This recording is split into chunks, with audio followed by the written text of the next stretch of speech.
Good morning.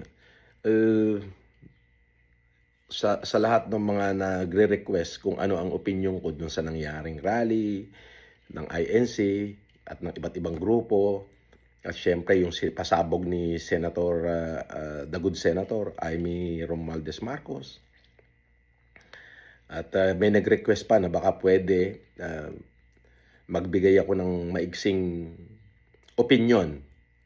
Binola pa ako. Pandemic hero, pwede magbigay ka ng maikling opinyon. Mas maniniwala kami sa'yo kasi may ginawa ka. Sige. Eto na ho yung opinyon ko at abangan nyo na lang ito sa aking YouTube channel, Francis Leo Marcos Official. Ipopost ko po ito. Okay. Let me get this straight. A supposed bombshell revelation of Saldico against the president. Yes. Number one, a supposed bombshell revelation of Saldico, the former congressman of Ako Bicol Party List, against the president. Okay. Number two, a 2 days instead of 3 days intensive rally from INC, GIL, and other groups. Number three, a damning allegation from presidential sister, okay, Senator Amy Romualdez Marcos, of a drug abuse and drug dependency against President and his wife, the First Lady Lisa Marcos Araneta, and of course, their son, Congressman Sandro Marcos. You know, a beginning of rumors of a coup d'etat, a call for the president's resignation. The succeeding resignation or termination of cabinet secretaries and the continued critique of the alleged corruption of the senators and congressmen and Senate of the Philippines and the House of Representatives of the Philippines.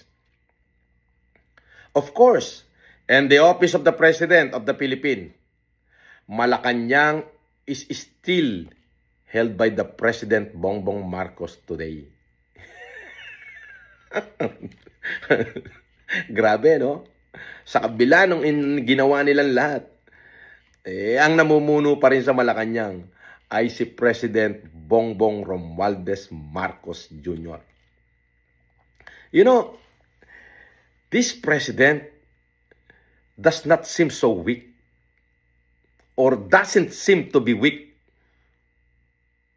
Why? That ICC incarcerated former President Rody Duterte said he is. You know, this president, you do not hear this president being quoted in media, spewing political hatred against critic and detractors. Narinig nyo ba siya? Do you ever heard that the president is spewing political hatred against his critic and detractors on the mainstream media? No. You do not hear this man defending himself against his sister. You do not hear this president making threats to others the way you heard from the previous administration.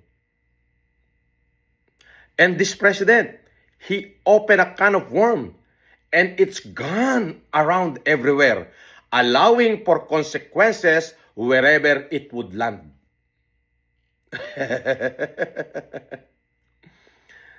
Yes, I did vote for him, of course. You know, but he certainly demonstrated a quiet grip on his presidency that no one could take away with whatever is been thrown his way thus far.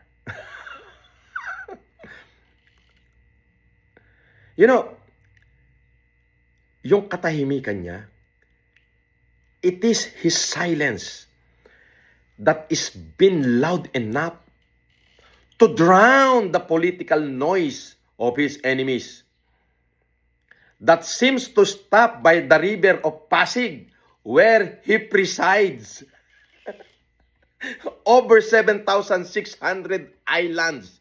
Depende kung high tide or low tide.